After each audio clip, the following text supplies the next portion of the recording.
Hi, Teresa Payton here. Wanted to give you a little snippet from my new book, Manipulated. This is actually from chapter one. How did we get here? And what's interesting is this book is a global book. It's not just about elections. It's not just about the United States. It's about manipulation campaigns happening all across the world and who's behind them. And really, my goal is not just to engage you, inform you, maybe enrage you a little bit, because I really think people need to know about this. But I also want you to be able to spot these manipulation campaigns and teach your friends and your family and your work colleagues and your neighbors how to spot these manipulation campaigns like a pro. Nobody's going to be able to spot and automatically through technology get rid of all these manipulation campaigns. It's up to you and me. But I've had a couple people say, does the United States conduct manipulation campaigns? So I wanted to give you a little snippet from my book, and you can decide for yourself. The U.S. Manipulation Playbook.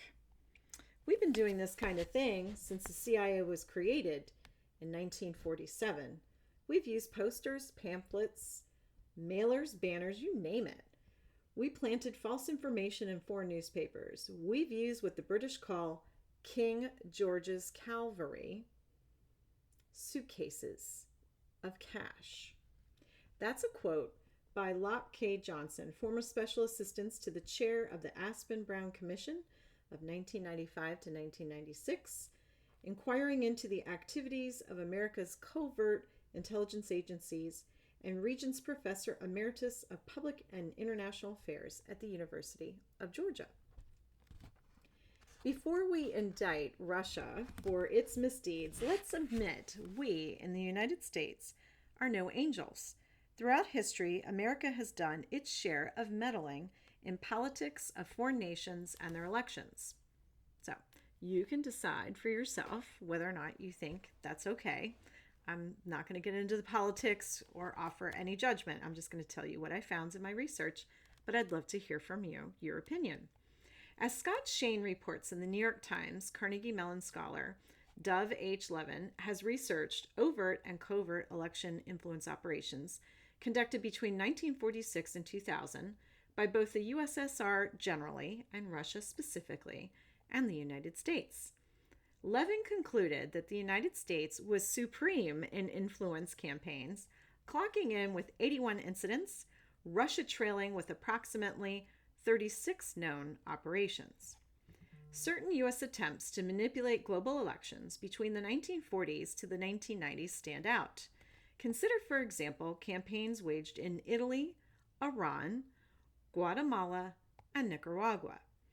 In the 2 decades after World War II, when Italy seemed to be in danger of seeking into communism, the United States found ways to support non-communist political candidates through influence campaigns and financial backing.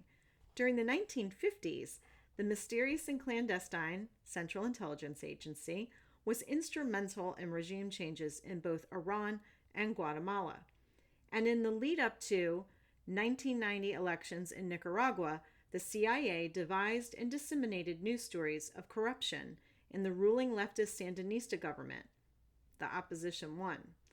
Whether or not this was due to the CIA campaign would be hard to prove or disprove. That's the point. But these U.S. campaigns to promote democracy abroad are not always conducted on the sly, historians note. During the 2000 elections in Serbia, the United States quite openly helped defeat nationalist leader Slobodan Milosevic. In addition to providing top-notch political operatives and consultants, the United States provided millions of stickers stamped with the symbol of the campaign, a clenched fist and the words, "He's finished," in Serbian. Oh, and I write so much more. So, depending on whether or not you agree with it, you're proud of it, you're not proud of it, the facts are the facts. And so I'm just trying to bring you the facts as I see them. I do offer my opinion a little bit in here, but it's really purely to help you understand that manipulation campaigns have been around since there were 2 human beings walking the earth, and they're going to continue on. Technology has just made the manipulation campaigns more pervasive and potentially more sinister.